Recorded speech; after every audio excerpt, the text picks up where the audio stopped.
Welcome back to social minds. मेरा नाम साक्षी है और मैं आज आप लोगों को forces and Newton law of motion के डीपीपी क्वेश्चन सॉल्व करवाने वाली हूँ। ये क्वेश्चन आपको सैनिक स्कूल एग्ज़ाम, सीयूईटी जैसे एंट्रेंस एग्ज़ाम और गवर्नमेंट इंटर कॉलेजेस के एंट्रेंस एग्ज़ाम में काम आने वाले हैं। साथ ही साथ अगर आप अकेले पढ़ के बोर हो गए हो और कम्युनिटी ज्वाइन करके पढ़ना चाहते हो तो हमारा एक टेलीग्राम चैनल है जिसका लिंक आपको डिस्क्रिप्शन में और कमेंट सेक्शन में पिन मिल जाएगा। तो आप वहाँ जाके उस ग्रुप को ज्वाइन कर सकते हो। वहाँ पे आपको हर एक content time to time available मिलेगा और साथ में हमारी पूरी टीम आपको best to best content provide करने की कोशिश कर रही है। तो इसके साथ साथ आप चैनल को जल्दी जल्दी सब्सक्राइब कर लो, वीडियो को शेयर करते रहना, लाइक करते रहना। Let us proceed to our first question.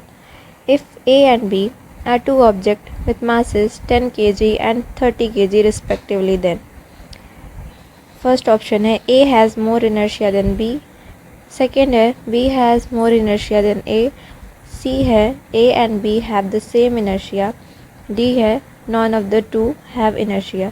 देखो इनर्शिया, फर्स्ट ऑफ ऑल जो हमारा इनर्शिया होता है ना वो मास के डायरेक्टली प्रोपोर्शनल होता है। मतलब जैसे जैसे हमारा इनर्शिया बढ़ेगा या जैसे जैसे हमारा मास बढ़ेगा वैसे वैसे हमारा इनर्शिया बढ़ता जाएगा। जितना ज़्यादा मास उतना ज़्यादा हमारा इनर्शिया होगा।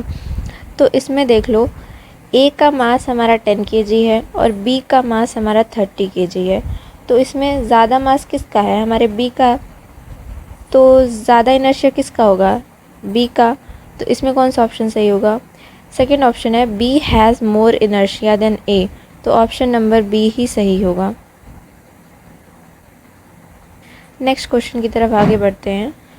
First law of motion defines option number A inertia, B force, C both inertia and force, D neither inertia nor force. जो हमारा फर्स्ट लॉ ऑफ मोशन है वो कहता है कि अगर कोई बॉडी रेस्ट में है तो जब तक उसके ऊपर कोई फोर्स अप्लाई नहीं होता है तब तक वो रेस्ट में ही रहेगी, और अगर कोई बॉडी मोशन में है तो जब तक उसके ऊपर कोई फोर्स अप्लाई नहीं होता है तब तक वो मोशन में ही रहेगी। तो इसी को बोलते हैं लॉ ऑफ इनर्शिया। जब तक किसी बॉडी के ऊपर कोई फोर्स अप्लाई नहीं होता है तो वो जिस स्टेट में है उसी स्टेट में रहेगी। तो हमारा जो फर्स्ट लॉ ऑफ मोशन है वो है लॉ ऑफ इनर्शिया। तो हमारा जो फर्स्ट ऑप्शन है इनर्शिया वो करेक्ट हो जाएगा। नेक्स्ट क्वेश्चन देखते हैं। Newton's first law of motion is, option number A है क्वालिटेटिव, बी है क्वांटिटेटिव, सी है बोथ क्वालिटेटिव एंड क्वांटिटेटिव, और डी है नाइदर क्वालिटेटिव नॉर क्वांटिटेटिव। देखो पहले भी बता चुके हैं कि जो हमारा फर्स्ट लॉ ऑफ मोशन होता है न्यूटन्स का वो ये कहता है कि अगर कोई बॉडी रेस्ट में है तो तब तक रेस्ट में रहेगी जब तक उसके ऊपर कोई फोर्स अप्लाई नहीं होता, और अगर कोई बॉडी मोशन में है तो वो तब तक मोशन में रहेगी जब तक उसके ऊपर कोई फोर्स अप्लाई नहीं होता। तो इसमें कोई भी न्यूमेरिकल रिलेशन नहीं दिख रहा है आपको, ये सिर्फ एक स्टेटमेंट है जो कि बॉडी के स्टेट को बता रहा है। तो ये कोई क्वांटिटेटिव लॉ नहीं है, ये सिर्फ और सिर्फ एक क्वालिटेटिव लॉ है। तो इसका ऑप्शन नंबर ए सही होगा। Newton's first law of motion is qualitative. Next question है inertia depends upon, option number A है acceleration of the body, B है velocity of the body, C है shape of the body, D है mass of the body. जो हमारा inertia होता है वो किसके ऊपर डिपेंड करता है? हमारे ना इनर्शिया का एक फॉर्मूला होता है। इनर्शिया को हम लोग आई से डिनोट करते हैं, मास को एम से, और एक्सीलरेशन ड्यू टू ग्रेविटी को जी से डिनोट करते हैं, स्मॉल जी से। तो हमारा जो एक रिलेशन बनता है I is equals to M R square, ठीक है, I is equals to M R square. तो हम लोग ना देख रहे हैं इसमें कि आई जो है, जो इनर्शिया है, वो मास ऑफ द बॉडी के ऊपर डायरेक्टली डिपेंड कर रहा है, मास ऑफ द बॉडी के ऊपर डायरेक्टली डिपेंड कर रहा है। तो इनर्शिया जो है वो हमेशा और हमेशा मास ऑफ द बॉडी के ऊपर डिपेंड करता है। तो option number D is the right answer. Inertia depend upon mass of the body. Next question की तरफ प्रोसीड करेंगे। Which of the following has largest inertia, इसमें से किसका इनर्शिया सबसे ज़्यादा होगा? पहला क्वेश्चन है अ पिन, दूसरा है एन इंक पॉट, तीसरा है योर फिजिक्स बुक, और चौथा है योर बॉडी। देखो क्या बताया है कि इनर्शिया टोटली और टोटली मास के ऊपर, बॉडी के मास के ऊपर डिपेंड करता है। जितना ज़्यादा उसका मास होगा उतना ज़्यादा उसका इनर्शिया होगा, जितना कम उसका मास होगा उतना कम उसका इनर्शिया होगा। ऑप्शन नंबर ए में एक पिन के बारे में, तो पिन का मास ज़्यादा होगा क्या? कम होगा। बी, एक इंक पॉट, एक इंक का पॉट है, उसका भी मास चलो पिन से तो ज़्यादा होगा। तीसरा है योर फिजिक्स बुक, अब इसका मास जो है पिन और इंक पॉट दोनों से ज़्यादा होगा। और लास्ट में योर बॉडी, मतलब तुम्हारे बॉडी का वेट। अब योर बॉडी, तुम्हारे बॉडी का वेट जो है वो इन तीनों से ज़्यादा होगा, तुम्हारे बॉडी का जो मास होगा वो इन तीनों से ज़्यादा होगा। तो इनर्शिया किसका ज़्यादा होगा? तुम्हारे बॉडी का। तो यहाँ पे ऑप्शन नंबर डी राइट हो जाएगा, करेक्ट हो जाएगा। क्वेश्चन नंबर 6 की तरफ प्रोसीड करेंगे। When a bus starts suddenly, the passengers standing on it lean backwards in the bus. This is an example of। देखो, जब एक बस है जो स्टार्ट करती है, अगर जा रहे हो कहीं घूमने और बस में बैठे हो और वो बस स्टार्ट होती है, तो तुम जब उसके अंदर बैठे होगे एज अ पैसेंजर, उसके अंदर बैठे होगे या खड़े होगे, जो भी होगे, तो तुम बैकवर्ड, पीछे की तरफ, जैसे लगता है कि पीछे की तरफ कोई फोर्स तुमको खींच रहा है, तुम पीछे की तरफ झुकते हो, लीन होते हो। तो ये किसकी वजह से होता है? न्यूटन्स का फर्स्ट लॉ ऑफ मोशन कहता है कि अगर कोई बॉडी रेस्ट में है तो वो रेस्ट में ही रहना चाहेगी, अगर कोई बॉडी मोशन में है तो वो मोशन में ही रहना चाहेगी। अब जैसे ही बस स्टार्ट होती है तो एक फोर्स लगता है और तुम्हारी बॉडी रेस्ट से मोशन की तरफ आ जाती है, मतलब बस जो है वो रेस्ट से मोशन की तरफ आता है, तो वो तुम्हारी बॉडी के ऊपर, पीछे के ऊपर एक फोर्स अप्लाई करता है, जिसकी वजह से आप बैकवर्ड, पीछे की तरफ लीन हो जाते हो। तो ये किसका एग्जाम्पल है? न्यूटन्स फर्स्ट लॉ, ये लॉ ऑफ इनर्शिया का एग्जाम्पल है। तो इसका ऑप्शन नंबर ए सही हो जाएगा। क्वेश्चन नंबर 7 है, the law which define force is. कौन सा न्यूटन्स का लॉ फोर्स को डिफाइन करता है? देखो, बार बार बता रहे हैं कि जो फर्स्ट लॉ ऑफ मोशन होता है वो ये कहता है कि अगर कोई बॉडी रेस्ट में है वो तब तक रेस्ट में रहेगी जब तक उसके ऊपर कोई फोर्स नहीं अप्लाई होता है। कोई बॉडी मोशन में है तो वो तब तक मोशन में रहेगी जब तक उसके ऊपर कोई फोर्स नहीं अप्लाई होता है। तो ये किस चीज़ को बता रहा है? कि एक बॉडी है वो तब तक अपना स्टेट चेंज नहीं करती है जब तक उसके ऊपर कोई फोर्स नहीं अप्लाई करता है। तो फोर्स को कौन डिफाइन कर रहा है? Newton's first law of motion. तो इसका आंसर कौन सा हो जाएगा? बी, जो कि है Newton's first law of motion. इसका बी आंसर करेक्ट होगा। नेक्स्ट क्वेश्चन है, inertia of rest is the property by virtue of which the body is unable to change by itself. Inertia of rest एक ऐसी property है जो कि बताना चाहती है कि कोई भी बॉडी है अगर वो रेस्ट में है तो वो अपने स्टेट को वो चेंज नहीं करेगी खुद से, वो अपने स्टेट को खुद से नहीं चेंज करेगी। तो इनर्शिया ऑफ रेस्ट कहता क्या है? इनर्शिया ऑफ रेस्ट ये कहता है कि अगर कोई बॉडी है तो वो रेस्ट में ही रहना चाहेगी, वो अपने स्टेट को चेंज नहीं करना चाहेगी। तो इसमें सबसे लास्ट वाला जो ऑप्शन है ना, the steady state of rest, कि कोई बॉडी है वो रेस्ट में ही रहना चाहेगी अगर वो रेस्ट में है, ये कहता है इनर्शिया ऑफ रेस्ट। तो इसका ऑप्शन नंबर डी सही हो जाएगा। अगर क्वेश्चन ये होता कि इनर्शिया ऑफ मोशन की प्रॉपर्टी क्या होती है, तो ऑप्शन नंबर आपका, ऑप्शन में ये होता कि the study of being in motion, अगर ये होता तो ये आपका करेक्ट होता। अगर आपको से इनर्शिया ऑफ मोशन पूछा होता तो अगर ऑप्शन में ये दिया होता कि the study of being in motion तो ये सही होता, लेकिन यहाँ पे इनर्शिया ऑफ रेस्ट पूछा है तो यहाँ पे ऑप्शन नंबर डी सही होगा, the steady state of motion, sorry the steady state of rest. Question number 9 है, an iron ball and aluminium ball has same mass. एक आयरन की बॉल है और एक एल्यूमिनियम की बॉल है, उन दोनों का मास जो है वो सेम होगा, दोनों का मास सेम होगा, तो दोनों का इनर्शिया कैसा होगा? क्या बताए थे कि अगर किसी का भी इनर्शिया है, जैसे जैसे इनर्शिया बढ़ेगा, सॉरी जैसे जैसे मास बढ़ेगा ना किसी भी बॉडी का, वैसे वैसे इनर्शिया बढ़ता जाएगा। तो मास जो है या इनर्शिया जो है वो, मास और इनर्शिया एक दूसरे के ऊपर डायरेक्टली डिपेंडेंट होते हैं। जैसे जैसे मास बढ़ेगा वैसे वैसे इनर्शिया बढ़ता जाएगा। तो क्योंकि आपका दोनों बॉल का मास जो है वो सेम है, तो दोनों बॉल का इनर्शिया भी सेम ही होगा। तो ये कौन से ऑप्शन में है? Option number B, both the ball have same inertia. दोनों बॉल का जो इनर्शिया होगा वो सेम टू सेम होगा। नेक्स्ट क्वेश्चन देखते हैं। Question number 10, mass measure amount of dash in a body. Mass हमारे बॉडी के किस अमाउंट को मेज़र करता है? ऑप्शन नंबर ए है इनर्शिया, बी है मोशन, सी है वेलोसिटी, डी है एक्सेलरेशन। तो कौन सी चीज़ मास के ऊपर डिपेंडेंट हुआ करती थी? इनर्शिया ना। तो मास भी हमारा बॉडी के इनर्शिया को, अमाउंट ऑफ इनर्शिया को ही मेज़र करेगा। तो हमारा ऑप्शन नंबर ए यहाँ पे सही हो जाएगा। नेक्स्ट क्वेश्चन देखते हैं। Question number 11, Newton second law of motion.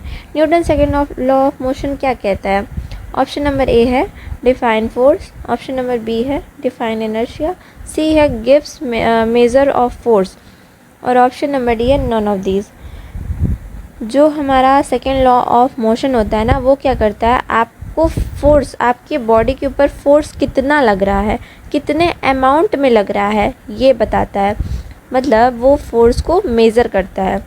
हमारा सेकेंड लॉ ऑफ मोशन हमारी बॉडी के ऊपर कितना फोर्स या कितने अमाउंट में फोर्स लग रहा है, इसका इन्फॉर्मेशन हमें देता है। मतलब वो फोर्स को मेज़र करता है। तो हमारा ऑप्शन नंबर सी यहाँ पे सही हो जाएगा। क्वेश्चन नंबर 11 का ऑप्शन नंबर सी सही हो जाएगा। अब बाकी सारे ऑप्शन क्यों नहीं है? जैसे कि मान लो ए ऑप्शन यहाँ पे डिफाइन फोर्स कह रहा था, तो ये क्यों नहीं है? Newton's first law of motion already force को डिफाइन कर चुका होता है कि फोर्स क्या होता है। लेकिन जो हमारा सेकेंड लॉ ऑफ मोशन है ना, वो फोर्स को मेज़र करता है, कितना फोर्स लग रहा है इस चीज़ के बारे में इंफॉर्मेशन देता है। तो ऑप्शन नंबर सी ही सही होगा, गिव्स मेजर ऑफ फोर्स। समझ आया? नेक्स्ट क्वेश्चन देखते हैं। नेक्स्ट क्वेश्चन है Newton second law of motion. Newton का सेकेंड लॉ ऑफ मोशन क्या बताता है? न्यूटन का second law of motion force को मेज़र करने का काम करता है। और वो फोर्स को मेज़र कैसे करता है? एक फॉर्मूला होता है F इज़ टू एम में। मतलब बॉडी का जो भी मास है और बॉडी के ऊपर कितना एक्सेलरेशन लग रहा है, उन दोनों को जब हम मल्टीप्लाई कर देंगे ना, तो हमारा फोर्स आ जाता है। ये एक तुम्हारा न्यूमेरिकल रिलेशन दे रहा है। न्यूमेरिकल रिलेशन दे रहा है, किसी चीज़ को मेज़र कर रहा है, फोर्स को मेज़र कर रहा है। तो ये तुम्हारा क्वांटिटेटिव लॉ हुआ, ये तुम्हारा क्वांटिटेटिव लॉ हुआ। तो ऑप्शन नंबर बी सही हो जाएगा। और Newton's first law of motion कैसा था? क्वालिटेटिव लॉ था। क्यों? क्योंकि वो कोई भी न्यूमेरिकल रिलेशन नहीं दे रहा था। लेकिन Newton second law of motion तुम्हारा न्यूमेरिकल रिलेशन दे रहा है, इसलिए वो एक क्वांटिटेटिव लॉ हुआ। तो इसका ऑप्शन नंबर बी सही हो जाएगा। नेक्स्ट क्वेश्चन है momentum measures amount of dash in a body. Option number A है इनर्शिया, बी है मोशन, सी है वेलोसिटी एंड डी है एक्सेलरेशन। मोमेंटम आपके बॉडी के किस अमाउंट को मेज़र करता है? क्या मेज़र करता है? तो मोमेंटम आपकी बॉडी के अमाउंट ऑफ मोशन को बताता है कि कितना अमाउंट ऑफ मोशन किया है आपकी बॉडी ने। इसका एक न्यूमेरिकल रिलेशन भी होता है, जो कि होता है P is equal to M B, जहाँ पे P का मतलब होता है मोमेंटम, M का मतलब होता है मास और V का मतलब होता है वेलोसिटी। जो हमारा मोमेंटम होता है वो ये बताता है कि हमारी बॉडी ने कितना मोशन किया है। तो इसका ऑप्शन नंबर बी करेक्ट हो जाएगा। नेक्स्ट क्वेश्चन है force measure rate of change of dash a body. Option number A है मास, बी है इनर्शिया, सी है वेलोसिटी एंड डी है मोमेंटम। देखो, तुम्हारा जो फोर्स होता है ना, उसके लगने से जो तुम्हारी बॉडी होती है उसका कुछ ना कुछ चेंज होता है। या तो वो मोशन में रहेगी तो उसमें वेलोसिटी आ जाएगी, आती है ना वेलोसिटी। तो और जो तुम्हारा मोमेंटम था वो क्या बताता था कि जो बॉडी है उसके क्वांटिटी ऑफ मोशन को बताता था। मतलब वो कितना मोशन कर रही है इस बात को बताता था। तो जैसे जैसे तुम्हारा मोशन चेंज होगा वैसे वैसे तुम्हारा मोमेंटम चेंज होगा। तो जब फोर्स किसको बताता है? रेट ऑफ चेंज ऑफ क्या होता है कि कैसे कोई भी चीज़ अपने जिस स्टेट पे है वो उससे चेंज होती है, किस रेट पे वो चेंज होती है, इसको कहते हैं रेट ऑफ चेंज। किस रेट से वो चेंज होती है, इसको बोलते हैं रेट ऑफ चेंज। तो हमारा जो फोर्स होता है वो मोमेंटम के रेट ऑफ चेंज को बताता है। हमारा जो फोर्स होता है वो किसी भी बॉडी के मोमेंटम के रेट ऑफ चेंज को बताता है। तो हमारा इसमें ऑप्शन नंबर डी जो है वो करेक्ट हो जाएगा। नेक्स्ट क्वेश्चन देखते हैं, CGS unit of force is. Force का सीजीएस यूनिट क्या होता है? एक तो होता है एमकेएस यूनिट फोर्स का, जो कि सबको पता है, जो कि होता है न्यूटन। लेकिन सीजीएस यूनिट क्या होता है हमारा? सीजीएस यूनिट आपका होता है dyne. Option number C dyne. Dyne जो होता है वो फोर्स का सीजीएस यूनिट होता है। अब 1 न्यूटन में तुम्हारा 10 टू द पावर 5 डाइन होता है। 1 न्यूटन में तुम्हारा 10 टू द पावर 5 डाइन होता है। जो न्यूटन होता है वो फोर्स का एमकेएस यूनिट होता है, और जो डाइन होता है वो फोर्स का सीजीएस यूनिट होता है। इस क्वेश्चन का आंसर तुम्हारा सी होगा, जो कि है डाइन। नेक्स्ट क्वेश्चन है, momentum has same unit as. Momentum की यूनिट किसके यूनिट से मिलती है? ऑप्शन नंबर ए है इम्पल्स, बी है टॉर्क, सी है मोमेंट ऑफ फोर्स, और डी है कपल। देखो, मोमेंटम की जो यूनिट होती है वो होती है तुम्हारा न्यूटन सेकेंड, और इम्पल्स की जो यूनिट होती है वो भी होती है न्यूटन सेकेंड। ठीक है, तो अब ये क्यों होती है? क्योंकि तुम लोग आगे पढ़ोगे, एक थ्योरम आता है मोमेंटम इम्पल्स थ्योरम। ये बताता है कि मोमेंटम और इम्पल्स एक ही फिज़िकल क्वांटिटी के दो हिस्से हैं। ठीक है, इसकी वजह से इनकी जो यूनिट होती है वो सेम होती है, जो कि होती है न्यूटन सेकेंड। तो इसका ऑप्शन नंबर ए सही होगा, जो कि है इम्पल्स। नेक्स्ट क्वेश्चन देखते हैं, When force of 1 Newton acts on mass of 1 kg which is able to move freely, the object moves with a/n। देखो, एक बॉडी है जिसके ऊपर 1 न्यूटन का फोर्स लग रहा है और जिसका मास है तुम्हारे पास 1 kg। एक बॉडी है जिसके ऊपर 1 न्यूटन का फोर्स लग रहा है और जिसका मास है तुम्हारे पास 1 kg। तो इसकी बॉडी का एक्सेलरेशन या स्पीड बताना है तुम लोगों को। तो इसको पहले सॉल्व करते हैं। हमारे पास फोर्स का एक फॉर्मूला होता है, जो कि होता है F is equals to m में। पता है, न्यूटन सेकेंड लॉ, एक फॉर्मूला होता है F is equals to m में। तो हमें F की वैल्यू यानी कि फोर्स की वैल्यू दी है 1, हमें फोर्स की वैल्यू 1 दी हुई है, 1 न्यूटन। हमें मास की वैल्यू दी है 1 kg, और एक्सेलरेशन हमें फाइंड आउट करना है। तो हम एक काम करेंगे, ये जो 1 है, जो कि मास की वैल्यू है, इसको 1 के नीचे लाएंगे। ऑब्वियसली ये 1 हो जाएगा, और ये जो है हमारा वो 1 के इक्वल आ जाएगा। मतलब 1 के इक्वल नहीं, 1 मीटर पर सेकेंड स्क्वायर के इक्वल आ जाएगा। एक्सेलरेशन की जो यूनिट होती है वो मीटर पर सेकेंड स्क्वायर होती है। तो यहाँ पे हमारा जो ऑप्शन नंबर डी है वो करेक्ट हो जाएगा इस फॉर्मूले को लगाने के बाद। नेक्स्ट क्वेश्चन है हमारा 18वां क्वेश्चन है, the net force acting on a body of mass 1 kg moving with a uniform velocity of 5 metre per second is. हमारे पास एक बॉडी है जिसका मास दिया हुआ है 1 kg और उसकी वेलोसिटी दी गई है 5 मीटर पर सेकेंड, और हमें उसके ऊपर नेट फोर्स निकालना है। और वेलोसिटी कैसी दी गई है? यूनिफॉर्म वेलोसिटी दी गई है। यूनिफॉर्म वेलोसिटी मतलब वो एक कांस्टेंट वेलोसिटी है, उसमें कोई भी चेंजेस नहीं आ रहे हैं, और हमें उसका फोर्स निकालना है। तो देखो, जब कोई भी बॉडी यूनिफॉर्म वेलोसिटी से मूव करेगी तो उसका जो एक्सेलरेशन होगा वो ज़ीरो हो जाएगा। एक्सेलरेशन जो होगा वो ज़ीरो हो जाएगा। क्यों? क्योंकि वो उसी वेलोसिटी से मूव कर रही है, उस पर कोई भी एक्सेलरेशन नहीं लग रहा है। एक्सेलरेशन जब इसका ज़ीरो होगा तो हमारे पास एक फॉर्मूला होता है F is equals to m में, F is equals to m में। तो इस पे जब हम अपने एक्सेलरेशन की वैल्यू को रखेंगे तो मास जितना भी हो वो ज़ीरो के साथ मल्टीप्लाई हो जाएगा, और हमारा फोर्स जो है वो ज़ीरो आ जाएगा।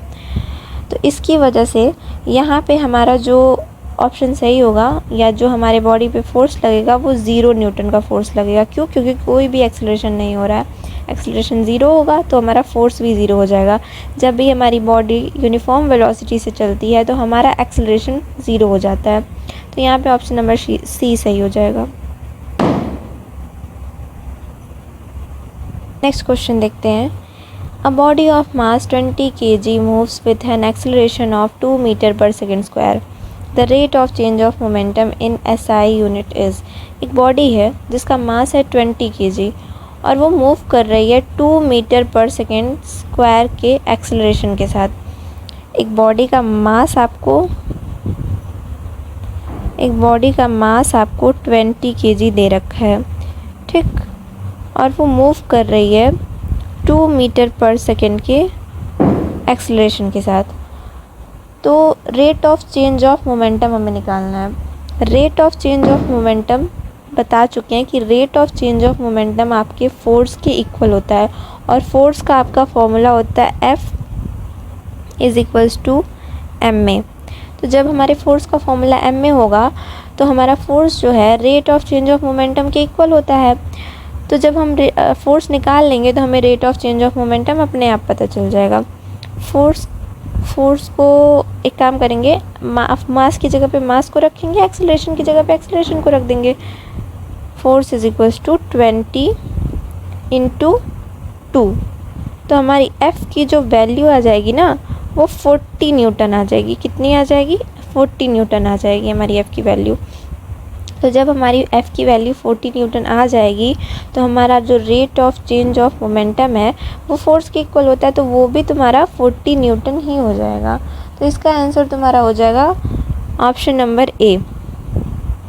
Option number A is the right answer.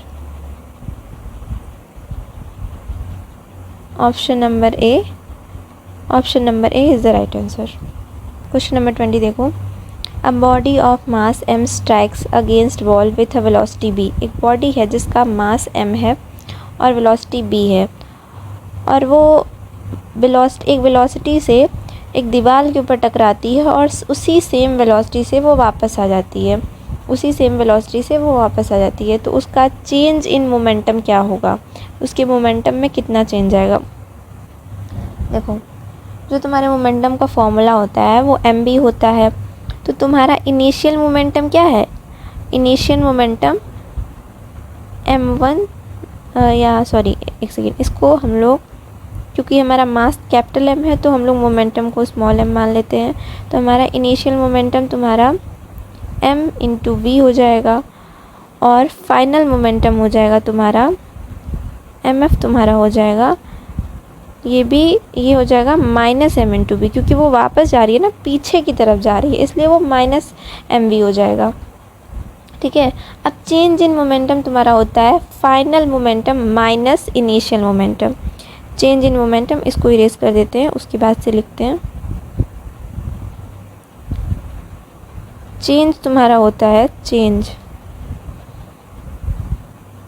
mf मतलब final momentum minus initial momentum. ठीक है, final momentum minus initial momentum. तो चेंज हम जब निकालेंगे ना तो फाइनल मोमेंटम क्या था हमारा -mg। क्यों -mv था? क्योंकि जो हमारी बॉडी है वो पीछे की तरफ जा रही है। इनिशियल मोमेंटम क्या था? वो +mv था, लेकिन यहाँ पे फॉर्मूले में ही माइनस दिया हुआ है तो -mv। आगे देखते हैं, जब हम इन लोगों को इसको सॉल्व करेंगे तो हमारा जो आंसर आ जाएगा वो -2mv आ जाएगा। मतलब जो हमारा चेंज इन मोमेंटम आएगा, मोमेंटम को हम लोग स्मॉल m से लिए थे, तो हमारा जो चेंज इनटू मोमेंटम आएगा वो -2mv आ जाएगा। तो ये किस में है? ऑप्शन नंबर डी में। ऑप्शन नंबर डी हमारा राइट आंसर हो जाएगा। ऑप्शन नंबर डी हमारा राइट आंसर हो जाएगा, -2mv।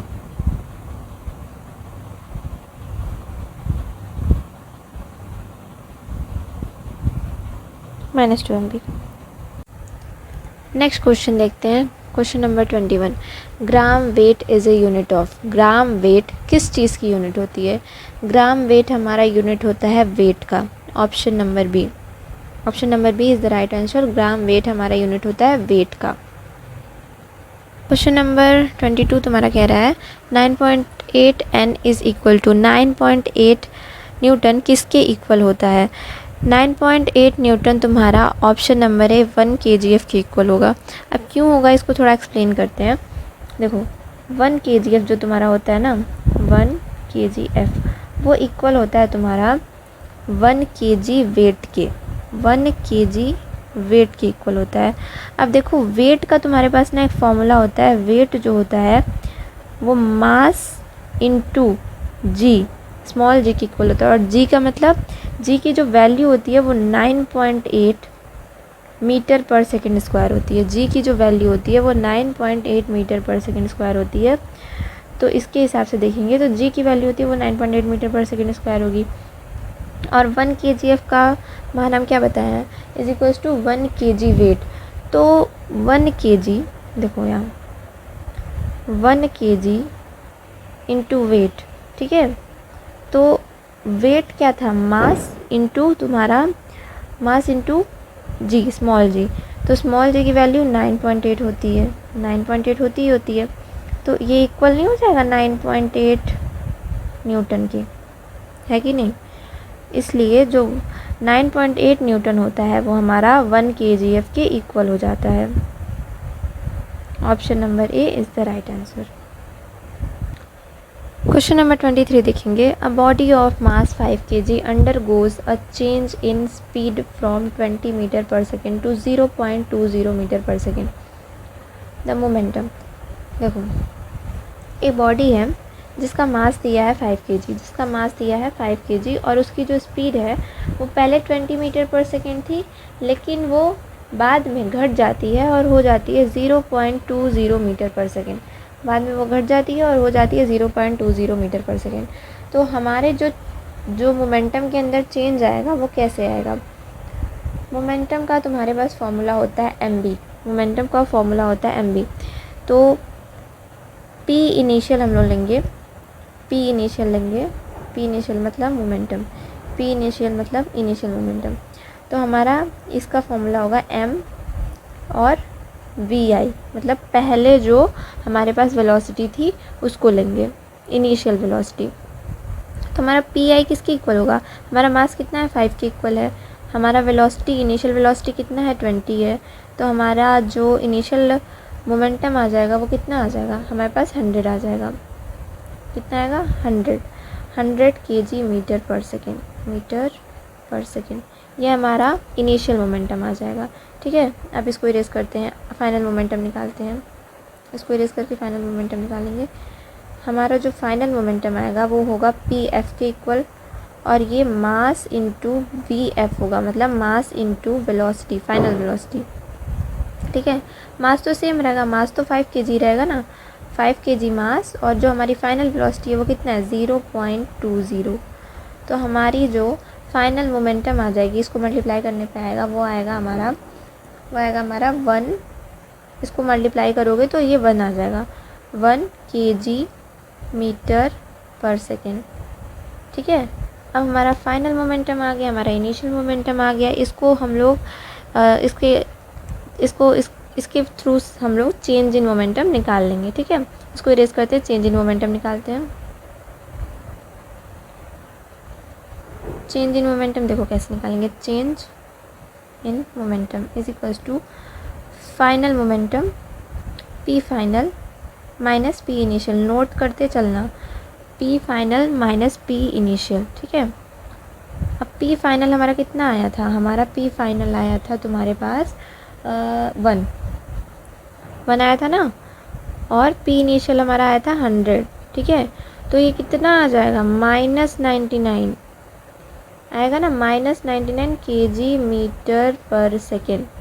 अब माइनस का मतलब यहाँ पे हो रहा है कि तुम्हारी जो वेलोसिटी है, सॉरी तुम्हारा जो मोमेंटम है वो घट रहा है। माइनस साइन का मतलब होगा कि तुम्हारा जो मोमेंटम है वो घट रहा है। कितने से घट रहा है 99 kg मीटर पर सेकेंड। तो ये क्या होगा, डिक्रीज़ हो रहा है ना, डिक्रीज़ हो रहा है। तो हमारा कौन सा ऑप्शन सही होगा, हमारा कौन सा ऑप्शन सही होगा, हमारा ऑप्शन नंबर बी सही होगा। ऑप्शन नंबर बी हमारा सही होगा, decreases bye 99 kg metre per second, ठीक है।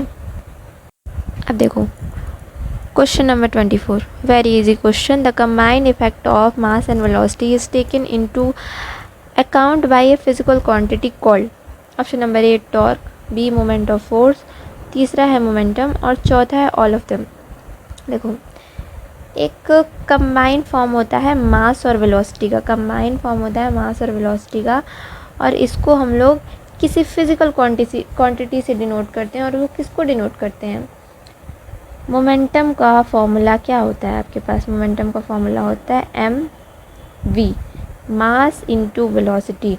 वही क्वेश्चन पूछा है कि आपका कंबाइंड इफ़ेक्ट होता है मास और वेलोसिटी का, और इसको आप लोग एक फ़िज़िकल क्वांटिटी से डिनोट करते हो जिसको हम लोग बोलते हैं मोमेंटम। तो ऑप्शन नंबर सी हमारा सही हो जाएगा। ऑप्शन नंबर सी मोमेंटम हमारा सही हो जाएगा। इरेज कर लेते हैं, आगे बढ़ते हैं। नेक्स्ट क्वेश्चन देखो क्या कह रहा है। Question number 25, how many dynes are equal to 1 newton? कितने डाइन 1 न्यूटन के इक्वल होते हैं? हम पहले ही बता चुके हैं कि तुम्हारा 1 न्यूटन जो होता है ना, वो 10 टू द पावर 5 डाइन के इक्वल होता है। 10 टू द पावर 5 डाइन के इक्वल होता है। ठीक है, तो हमारा कौन सा ऑप्शन सही होगा? इसको इरेज करते हैं। हमारा कौन सा ऑप्शन सही होगा? हमारा ऑप्शन नंबर सी सही हो जाएगा, 10 to the power 5, 10 to the power 5 time. देखो, क्वेश्चन नंबर 26 क्या कह रहा है? क्वेश्चन नंबर 26 कह रहा है कि हमें एक करेक्ट रिलेशन को चुनना है। ऑप्शन नंबर ए है आपका a is equals to 5/m। Option number B है AF is equals to m। Option number C है m is equals to f into a, और ऑप्शन नंबर डी है none of these. तो देखो, इसको solve कैसे करेंगे। हमारे पास एक फॉर्मूला होता है जो कि हमें पता है, और वो होता है f is equals to m में। ठीक है, f is equals to m में। अब a को ना यहीं पे छोड़ दो, a को यहीं पे छोड़ दो, और m को जब इधर लेके जाओगे तो वो डिवाइड में हो जाएगा। क्या हो जाएगा? डिवाइड में हो जाएगा। ये किसके साथ मैच कर रहा है? ऑप्शन नंबर ए के साथ मैच कर रहा है। a is equals to f/m, option number A के साथ मैच कर रहा है। तो ज़रा इसको हम लोग मार्क कर देते हैं। पहले इसको इरेज कर लेते हैं, फिर मार्क करते हैं। ऑप्शन नंबर ए हमारा सही हो जाएगा। क्वेश्चन नंबर 27 कह रहा है, if a moving ball A collides with another moving ball B, then option number A momentum of A is equals to momentum of B. Option number B है momentum of A plus momentum of B before collision is equals to momentum of A plus momentum of B after collision. C है neither A nor B. D है A और B both are possible. देखो, जब हमारा कोई भी ball या कोई भी बॉडी एक दूसरे से कोलाइड करती है ना, तो उन दोनों का कंबाइंड मोमेंटम बिफोर कोलिजन और उन दोनों का कंबाइंड मोमेंटम आफ्टर कोलिजन, मतलब कोलिजन होने से पहले जो उनका मोमेंटम था एक साथ कंबाइन करके एक साथ, और कोलिजन होने के बाद जो उनका मोमेंटम था कंबाइन करके वो सेम होता है। मतलब momentum A plus momentum of B before collision is equals to momentum of A plus momentum of B after collision. ये वाला सही होगा। ऑप्शन नंबर बी सही हो जाएगा आपका। क्वेश्चन नंबर 28 देखो, when a bullet is fired from a gun the gun requires to. अगर हमारा एक गन में से एक बुलेट को फायर किया जाता है तो वो गन रिक्वायल करती है मतलब वो पीछे की तरफ जाती है। जब आप एक गन से एक बुलेट को फायर करते हो तो वो गन जो होती है वो पीछे की तरफ जाती है। वो क्यों जाती है? तो Newton's third law of motion आप लोगों ने पढ़ा होगा कि जो Newton third law of motion होता है वो ये कहता है कि कोई भी एक्शन, किसी भी एक्शन का इक्वल एंड अपोजिट रिएक्शन होता है। अगर आप कोई भी एक्शन परफॉर्म करते हो तो वो सेम फोर्स से आपको रिएक्शन देगा। तो इसी को हम लोग बोलते हैं कंजर्वेशन ऑफ मोमेंटम। इसी चीज़ को कंजर्वेशन ऑफ मोमेंटम बोलते हैं। और इसी की वजह से आपका जब आप एक गन से एक बुलेट फायर करते हो तो आपका जो गन है वो पीछे की तरफ मूव करता है। तो ऑप्शन नंबर बी सही हो जाएगा।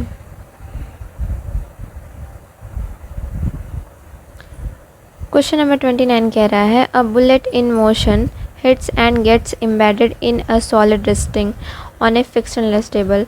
What is conserved? एक बुलेट है जो कि एक टेबल को हिट करती है और एम्बेडेड हो जाती है, ठीक है, और वो टेबल फ्रिक्शनलेस है। फ्रिक्शनलेस है मतलब जब आप चलते हो ना तो आपके पीछे, आपके पैरों के नीचे पीछे की तरफ एक फ़ोर्स लगता है, फ्रिक्शन फ़ोर्स। अगर वो फ्रिक्शन फ़ोर्स नहीं लगेगा तो आप सीधी तरह चल नहीं पाओगे, आपका जो पैर है वो फिसलने लगेगा। वो फ्रिक्शन फ़ोर्स लगता है, इसीलिए आप सीधी तरह चल पाते हो। तो आपका जो टेबल है वो फ्रिक्शनलेस है, और उस टेबल पे जब एक बुलेट हिट करती है तो वो एम्बेडेड हो जाती है। अब जब ऐसा होता है तो क्या कंज़र्व होता है? जब एक बुलेट एम्बेडेड हो जाती है ना तो उसको हम लोग इन इलास्टिक कोलिजन कहते हैं, और इन इलास्टिक कोलिजन में आपका काइनेटिक एनर्जी कंज़र्व नहीं होता है, सिर्फ़ और सिर्फ आपका मोमेंटम कंज़र्व होता है। तो ये जो ऑप्शन नंबर बी है ना, मोमेंटम एलोन, ये सही हो जाएगा। काइनेटिक एनर्जी कंज़र्व नहीं होता है, सिर्फ़ और सिर्फ मोमेंटम कंज़र्व होता है। जब भी कोई भी मोशन जो होता है, जब भी कोई भी कोलिजन जो होता है वो आपका इनइलास्टिक होता है, तो आपका जो मोमेंटम है वो अकेले कंज़र्व होता है, काइनेटिक एनर्जी नहीं कंज़र्व होती है। नेक्स्ट क्वेश्चन देखते हैं। A bullet of mass 0.01 kg is fired from a gun weighing 5 kg. If the initial speed of the bullet is 250 metre per second, calculate the speed with which the gun requires. देखो, एक bullet है जिसका wait है 0.01 kg, और वो एक 5 kg की gun से फायर होती है, ठीक। और फिर हमें उसका स्पीड दिया हुआ है 250 मीटर पर सेकेंड, ठीक। 250 मीटर पर सेकेंड दिया हुआ है, बुलेट की स्पीड 250 मीटर पर सेकेंड। हमें ये जानना है कि जो गन है वो कैसे रिकॉइल करता है, मतलब किस स्पीड से पीछे की तरफ जा रहा है। जो गन है वो किस स्पीड से पीछे की तरफ जा रहा है, हमें ये देखना है। तो क्योंकि जो हमारा मोमेंटम होगा ना, जो हमारा मोमेंटम होगा वो कंज़र्व हो जाएगा इस प्रोसेस के दौरान, तो इसीलिए इन दोनों की मोमेंटम को जब हम ऐड करेंगे तो उसकी वैल्यू जो आएगी वो ज़ीरो आएगी। मतलब देखो इधर देखो, अगर हम क्या करें, अगर हम P ऑफ गन, मतलब जो तुम्हारा गन का मोमेंटम है और जो तुम्हारे बुलेट का मोमेंटम है, ठीक, बुलेट का मोमेंटम है, ये लें तो इसकी वैल्यू ज़ीरो आएगी, ये लें तो इसकी वैल्यू ज़ीरो आएगी। तो अब हम इसको इरेज करके इसको सॉल्व करते हैं, इसी इक्वेशन को। हमारा जो गन का मोमेंटम है वो एम वी ले लेते हैं, MV1 ले लेते हैं, M1V1, और जो हमारे बुलेट का मोमेंटम है उसको M2V2 ले लेते हैं, ठीक। अब देखो, हमारे गन का जो मास है वो है, हमारे गन का जो मास है वो 5 है, और उसकी जो स्पीड है वो हमें निकालनी है, ठीक है, उसकी जो रिक्वायर्ड स्पीड है वो हमें निकालनी है। और हमारे जो बुलेट का मास है वो है 0.01, और इसकी स्पीड दी हुई है 250, ठीक है। अब ये आपका आएगा यहाँ पे 5b नोट करते चलना, 5b प्लस 2.5, 5b प्लस 2.5। जब इसको 250 और 0.01 को मल्टीप्लाई करोगे ना तो 2.5 आएगा। अब इस इक्वेशन को ज़रा हम सॉल्व कर लेते हैं।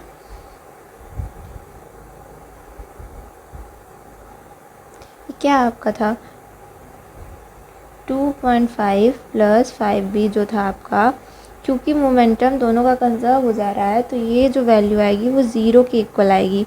तो इस इक्वेशन से ना हम लोग v की वैल्यू निकाल सकते हैं। एक काम करो आप लोग, 5v को इधर रहने दो और 2.5 को दूसरी साइड भेज दो, माइनस में हो जाएगा। उसके बाद से जब आप 2.5 अपॉन 5 करोगे ना तो ये जो v की वैल्यू आ जाएगी वो आपकी -0, क्योंकि माइनस लगा हुआ है, -0 मीटर पर सेकेंड आ जाएगा, -0 मीटर पर सेकेंड आ जाएगा। समझ आ रहा है? इसको नोट कर लेना, इसको मैं इरेज कर देती हूँ। तो ये ऑप्शन नंबर किस में है? ऑप्शन नंबर कौन सा सही होगा? -0.5 मीटर पर सेकेंड, ठीक है। नेक्स्ट क्वेश्चन देखते हैं। नेक्स्ट क्वेश्चन है forces of action and reaction are. Forces of action and reaction are, ये कौन सा लॉ ऑफ मोशन है? Third law of motion. Every action has equal and opposite reaction, याद होगा every action have equal and opposite reaction, है ना। तो इसमें कौन सा ऑप्शन सही होगा? Option number B, option number B, क्योंकि जब आप कोई भी एक्शन करते हो ना तो वो रिएक्शन जो है उसका वो इक्वल होता है, लेकिन वो अपोजिट डायरेक्शन में लगता है। कैसी डायरेक्शन में लगता है? अपोजिट डायरेक्शन में लगता है, इसलिए इसका ऑप्शन नंबर बी सही होगा। नेक्स्ट क्वेश्चन देखते हैं, forces of action and reaction. Forces of action and reaction जो आपका है वो कैसे लगता है? थर्ड लॉ ऑफ मोशन पढ़ा होगा, जैसे बताए थे ना, वो गन वाला एग्जांपल दिए थे कि जब आपकी गन जो है वो कोई बुलेट फायर करती है, जब आपकी गन कोई बुलेट फायर करती है तो गन पीछे की तरफ जाती है, गन जो है तुरंत ही पीछे की तरफ, जैसे ही बुलेट आगे की तरफ जाएगा वैसे ही गन पीछे की तरफ जाएगा। तो ऑप्शन नंबर ए है, one after the other on the same body. एक एक करके क्या एक ही बॉडी पे एक्शन और रिएक्शन का फोर्स लगता है? नहीं, एक एक करके एक ही बॉडी पे नहीं लगता है। Simultaneously on the same body, एक साथ एक ही बॉडी पे लगता है? नहीं, ये भी गलत है, एक साथ एक बॉडी पे नहीं लगेगा। किस पे? गन वाला एग्जांपल देखो, गन पे भी लग रहा है, रिएक्शन वाला फोर्स गन पे लग रहा है और एक्शन वाला फोर्स लग रहा है बुलेट पे। ऑप्शन नंबर सी है, one after the other on different body. एक एक करके अलग अलग बॉडी पे फोर्स लगता है, ऐसा होता है क्या? एक ही साथ लगता है, एक ही साथ अलग अलग बॉडी पे फोर्स लगता है। तो ऑप्शन नंबर डी है, साइमल्टेनियसली ऑन डिफरेंट बॉडी, एक ही साथ अलग अलग बॉडी पे एक्शन और रिएक्शन का फोर्स लगता है। तो इसका option number D correct answer हो जाएगा। Question number 33, a man is standing on a boat in still water, if he walks towards the shore the boat will. एक आदमी है जो कि एक बोट के ऊपर खड़ा है, जो कि मतलब पानी जो है वो ठहराव पे है और वो बोट के ऊपर खड़ा है। अगर जो आदमी है वो किनारे की तरफ जाना स्टार्ट करता है, चल के अपने पैरों से चल के किनारे की तरफ जाना स्टार्ट करता है, तो कैसा फोर्स लगेगा? बोट क्या होगी? Move away from the shore. Option number A है move away from the shore, option number B है remain stationary, option number C है मूव टूवर्ड्स द शोर और ऑप्शन नंबर डी है सिंक, मतलब डूब जाएगी। तो देखो एक्शन और रिएक्शन का फोर्स कैसा होता है कि एक बॉडी एक तरफ जाती है तो दूसरी बॉडी पीछे की तरफ जाती है, उससे अपोजिट डायरेक्शन में लगती है। तो सेम वही चीज़ है कि अगर आदमी जो है वो शोर की तरफ, किनारे की तरफ जाना स्टार्ट करेगा तो जो हमारा बोट है वो अवे फ्रॉम द शोर जाएगा, अवे फ्रॉम द शोर जाएगा, पीछे की तरफ अपोजिट डायरेक्शन में जाना स्टार्ट करेगा। तो इसका ऑप्शन नंबर ए सही हो जाएगा, ऑप्शन नंबर ए इसका राइट आंसर हो जाएगा। नेक्स्ट क्वेश्चन है, if the action and reaction were to act on the same body.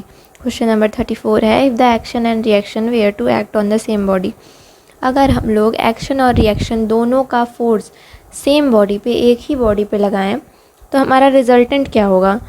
तो हमारा रिजल्टेंट ऑप्शन नंबर ए है कि हमारा रिजल्टेंट 0 होगा। ऑप्शन नंबर बी है the body would not move at all. Option number B है कि जो बॉडी है वो बिल्कुल मूव नहीं करेगी। ऑप्शन नंबर सी है both A and B are correct और ऑप्शन नंबर डी है neither A nor B is correct. देखो होता क्या है कि अगर हम लोग एक ही बॉडी पे वो एक्शन और रिएक्शन का फोर्स लगाएं, पहले हम लोग क्या करते थे, अलग अलग बॉडी पे लगाते थे, तो एक बॉडी आगे जाती थी तो दूसरी बॉडी पीछे जाती थी। अब हम लोग क्या करेंगे, एक ही बॉडी पे वो फोर्स लगाएंगे, तो जितना वो आगे जाएगी ना उतना ही वो उसको रिएक्शन का फोर्स लगा के वो पीछे चली आएगी। तो रिजल्टेंट क्या होगा, 0 हो जाएगा और बॉडी अपनी जगह से बिल्कुल भी मूव नहीं करेगी। तो ऑप्शन नंबर ए और ऑप्शन नंबर बी दोनों करेक्ट होगा। तो सही आंसर क्या हो जाएगा हमारा? Option number C both A and B are correct. Next question देखते हैं, consider 2 spring balances hooked as shown in the figure. We pull them in opposite direction. If the reading shown by A is 1.5 Newton, the reading shown by B will be। 2 spring balances हैं, मतलब spring जो नहीं होता है ऐसे circular form में होता है वायर का, तो उसको हम लोग 2 स्प्रिंग हैं एक ही साइज के और वो लोग बंधे हुए हैं आपस में, ठीक, वो दोनों आपस में बंधे हुए हैं और उन दोनों को एक दूसरे से दूर लेके जाते हो, मतलब अपोजिट डायरेक्शन में खींच रहे हो आप। तो अगर ए में जो ए स्प्रिंग है उस पर 1.5 न्यूटन का फोर्स शो कर रहा है कि 1.5 न्यूटन का फोर्स लग रहा है, तो बी पे कितना लगेगा। अब देखो स्प्रिंग में ना एक टाइप का फोर्स लगता है जिसको हम लोग बोलते हैं टेंशन फोर्स, तो जो टेंशन फोर्स है अगर ए में 1.5 न्यूटन का लगेगा तो बी में भी 1.5 न्यूटन का ही लगेगा। अगर ए में जितना न्यूटन का फोर्स लगेगा उतना ही बी में भी उतने ही न्यूटन का फोर्स लगेगा। तो हमारा ऑप्शन नंबर ए 1.5 न्यूटन करेक्ट हो जाएगा। 1.5 न्यूटन करेक्ट हो जाएगा। क्यों? क्योंकि जितना ए में फोर्स लगेगा उतना ही बी में भी फोर्स लगेगा। तो option number A is the right answer. Next question है Newton used quantity of motion for. Quantity of motion, पहले भी एक क्वेश्चन आ रखा है कि हम लोग किस चीज़ में क्वांटिटी ऑफ मोशन को डेराइव करते हैं, किस चीज़ में क्वांटिटी ऑफ मोशन को डिफाइन करते हैं। तो किस में करते थे हम लोग? मोमेंटम में करते थे। न्यूटन ने मोमेंटम को क्वांटिटी ऑफ मोशन बताया है कि कितनी क्वांटिटी में मोशन हो रहा है, ये चीज़ हमारा बताता है momentum. Option number A is the right answer. Option number A is the right answer. Next question देखते हैं, question number 37। A cannon after firing requires due to. एक कैनॉन गन का नाम होता है, कैनॉन है जिसको हम फायर करते हैं और वो रिक्वाइल कर जाती है मतलब पीछे की तरफ जाती है। अब ये किस चीज़ का एग्जाम्पल है? किस चीज़ का एग्जाम्पल है? Every action have equal and opposite reaction. अगर आप कोई भी एक्शन परफॉर्म करते हो तो उसका अपोजिट डायरेक्शन में रिएक्शन होता है। तो ये किसका एग्जाम्पल है, ये किसका स्टेटमेंट है? Newton's third law of motion का स्टेटमेंट है। तो इसका ऑप्शन कौन सा सही हो जाएगा? इसका ऑप्शन नंबर डी सही हो जाएगा। Newton third law of motion is the right answer. Question number 38 देखते हैं। A Diwali rocket is ejecting 0.05 kg of gases per second at a velocity of 400 metre per second. The accelerating force on the rocket is. एक rocket है दिवाली का जो कि 0.05 kg gas पर second के हिसाब से इजेक्ट कर रहा है, जिसकी वेलोसिटी हमें बताई जा रही है 400 मीटर पर सेकेंड। देखो इधर देखो, मास पर सेकेंड कितना दिया है? 0.05 kg। 0.05 kg हमें मास पर सेकेंड दिया हुआ है, ठीक। अब इसके साथ साथ हमें तुम्हारा एक और चीज़ दी हुई है, वेलोसिटी दी है हमें 400 मीटर पर सेकेंड, ठीक। 400 मीटर पर सेकेंड हमें वेलोसिटी दी हुई है, ठीक। अब देखो फोर्स का एक फॉर्मूला होता है mv/s।